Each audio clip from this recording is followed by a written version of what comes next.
दोस्तों नमस्कार।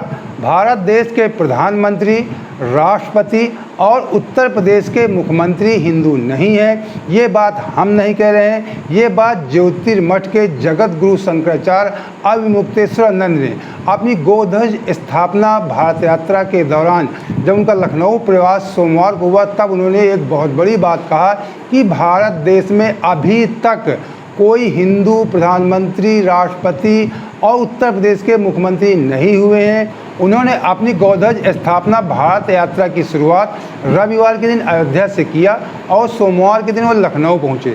तो लखनऊ पहुंचने पर उन्होंने प्रेस कॉन्फ्रेंस किया। एक मीडिया कर्मी ने उनसे पूछा कि भारत के प्रधानमंत्री, राष्ट्रपति हिंदू हैं। तो उन्होंने कहा कौन हिंदू, कौन सा राष्ट्रपति हिंदू है, कौन सा प्रधानमंत्री हिंदू है।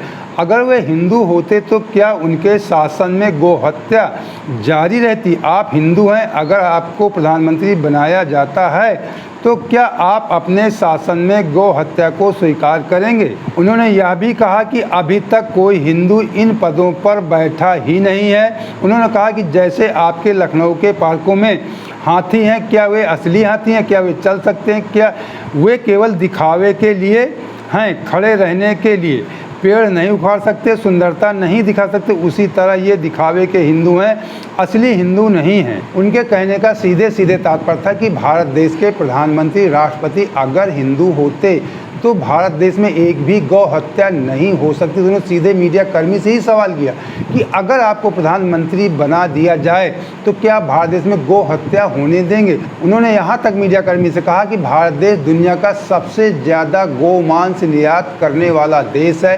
इस देश का प्रधानमंत्री हिंदू नहीं है, वो नकली है, वो असली हिंदू हो ही नहीं सकते। उन्होंने उत्तर प्रदेश के मुख्यमंत्री योगी आदित्यनाथ को भी आड़े हाथों लिया।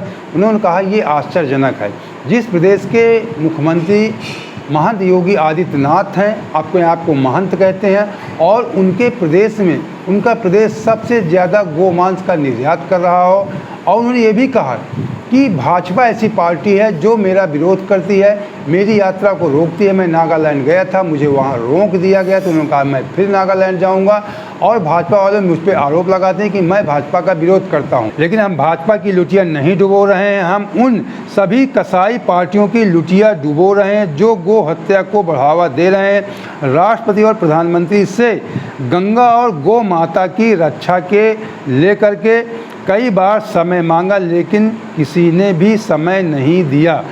तो शंकराचार्य अविमुक्तेश्वरानंद ने केवल भारतीय जनता पार्टी भी आरोप नहीं लगाया, उन्होंने भारत देश की उन सभी पार्टियों पर आरोप लगाया कि जो गो हत्या को बढ़ावा दे रहे हैं, गो हत्या नहीं रोक सकते, वो सभी कसाई पार्टी। उन्होंने कहा कि मैं उन सभी कसाई पार्टियों का विरोध कर रहा हूँ कि सबकी लुटिया डुबोऊंगा और पूरे देश में घूम घूम प्रचार करूँगा कि आज तक भारत देश में ना हिंदू प्रधानमंत्री हुआ, ना राष्ट्रपति हुआ। उन्होंने यहाँ तक कहा कि अगर कांग्रेस इसका एजेंडा लेकर सामने आए कि हम गो हत्या को प्रतिबंध लगाएंगे, जब हमारी सरकार आएगी तो हम कांग्रेस का खुले तौर पे समर्थन करेंगे, लेकिन कांग्रेस ने भी आज तक ऐसा नहीं किया है। उन्होंने कहा कि पहले कांग्रेस पार्टी का जो चुनाव निशान हुआ करता था, दो बैलों की जोड़ी हुआ करती थी। उन्होंने कहा कि उसके बाद दूध पीता गाय का बछड़ा हुआ कांग्रेस का निशान हुआ।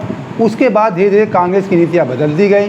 अब कांग्रेस भी इस रास्ते से हट चुकी है। अगर कांग्रेस खुलकर समर्थन कर दे कि हम गो हत्या को प्रतिबंधित कर देंगे तो हम कांग्रेस पार्टी का समर्थन करेंगे। ये बहुत बड़ी बात शंकराचार्य अविमुक्तेश्वरानंद ने कही। उन्होंने सीधे तौर पे आरोप लगाया भारतीय जनता पार्टी पे कि ये आश्चर्यचकित है कि भारतीय जनता पार्टी ही मेरी यात्रा को रोकने का प्रयास करती है।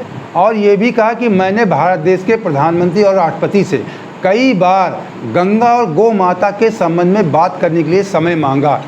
ना राष्ट्रपति ने ना प्रधानमंत्री ने मुझको आज तक समय मिलने का नहीं दिया। तो इस बात से भी कुछ हम आप भी समझ सकते हैं कि भारत देश के प्रधानमंत्री मोदी जी या राष्ट्रपति जी या उत्तर प्रदेश के मुख्यमंत्री जी गौ हत्या को लेकर के गौ माता लोग कहते हैं, हिंदू हिंदू रात दिन चिल्लाते हैं, अपने आप को सनातनी होने का दावा करते हैं, लेकिन सीधे सीधे आप शंकराचार्य जी की बातों से समझ सकते हैं जैसे वो कह रहे हैं कि लोग केवल दिखावा करते हैं, ये असली हिंदू नहीं हैं।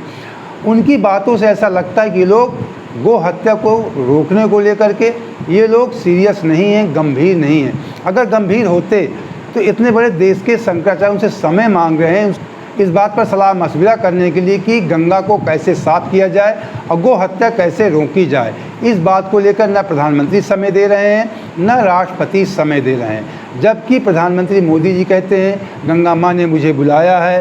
प्रधानमंत्री मोदी जी गौ माता को लेकर भी अक्सर उनको आप देखते हैं कि अपने जो उनका जहाँ उनका निवास है गौ माताओं से वो खेलते रहते हैं।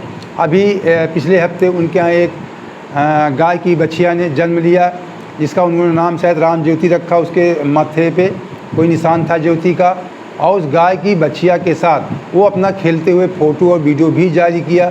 इसके पहले भी कुछ दिन पहले, लगभग 6 महीने पहले, उन्होंने कुछ सुरभि गाँव जो छोटी साइज़ की गाय होती उनके साथ बैठते उनको चारा खिलाते हुए कुछ वीडियो और फ़ोटो जारी किया था। तो ये तो दर्शाते हैं मोदी जी कि वो गौ से प्रेम करते हैं। लेकिन अगर देश के प्रधानमंत्री वो चाहे तो गौ हत्या रोकी जा सकती है। अब इसका क्या कारण हो सकता है? अर्थव्यवस्था को लेकर होता है कि गौ मांस से निर्यात करने से ज़्यादा देश को आमदनी हो रही है, तो पैसे की वजह से नहीं बंद कर रहे हैं। अगर ऐसा कर रहे हैं तो फिर दिखावा है कि गौ माता से प्रेम करते हैं। अगर पैसे के लिए हमारे देश में गौ मांस का निर्यात किया जा रहा है तो वाकई जो शंकराचार्य ने कहा ये बहुत दुखद बात है। और महंत योगी आदित्यनाथ उन्होंने आरोप लगाया। महंत योगीनाथ कहते हैं कि हमने सारी जब से मुख्यमंत्री बने हैं गौ हत्या हमने बंद करा दिया है। शंकराचार्य तो सीधे सीधे मीडिया के सामने आरोप लगा रहे हैं कि उत्तर प्रदेश में सबसे ज़्यादा गौ मांस का निर्यात किया जा रहा है। अब इसको लेकर क्या महंत योगी आदित्यनाथ जी क्या सफाई देंगे? जो अभी मुक्तेश्वर ने उन पर आरोप लगाया कि उनके प्रदेश में सबसे ज़्यादा गोमांस का निर्यात किया जा रहा है। इस बात को लेकर महंत योगी आदित्यनाथ जी को सफाई देना चाहिए अगर शंकराचार्य जी गलत कह रहे हैं, क्योंकि योगी आदित्यनाथ जब से आए उन्होंने गौशालाओं का भी तमाम निर्माण करवाया, गांव-गांव गौशाला भी बनवाया, लेकिन गौशालाओं की स्थिति बहुत बुरी है। आप जाकर देख सकते हैं हमारे गाँव में भी गौशाला है, किस प्रकार गौओं को रखा जाता है। इससे अच्छा है कि अभी तक जो उनके साथ होता था, एक बार में वो मार दी जाती थी, कम से कम तड़प तड़प कर तो नहीं मरती थी। जो भी गौशाला बने आप जाकर इसका प्रैक्टिकल कर सकते हैं, देख सकते हैं कि किस प्रकार वहाँ गौओं को रखा जाता है, पेट भर चारा नहीं दिया जाता है, तड़प तड़प भूख और प्यास से वो गायें मर जाती हैं। और वहीं पर जो कहते हैं बाबा जी का बुलडोज़र, वही बुलडोज़र उसी जेसीबी मशीन से खुदवा कर गड़वा दी जाती हैं या रातों रात फेंकवा दी जाती हैं। इसका प्रैक्टिकल कहीं भी आसपास 2-4 गौशालाओं में जाकर देख सकते हैं। बिल्कुल कटु सत्य है। केवल गाय के प्रति भारत के प्रधानमंत्री, राष्ट्रपति, मुख्यमंत्री सब दिखावा कर रहे हैं, गाय के नाम पे वोट ले रहे हैं, लेकिन गाय के प्रति कोई ये लोग सीरियस नहीं है, जैसा शंकराचार्य जी ने कहा। तो अगर इसी प्रकार की निष्पक्ष खबरों के साथ आप हमारे साथ जुड़े रहना चाहते हैं तो हमारे चैनल सब्सक्राइब कर लीजिए। वीडियो अच्छा लगा तो लाइक और दोस्तों को शेयर भी कर दीजिए। जय हिंद, जय भारत।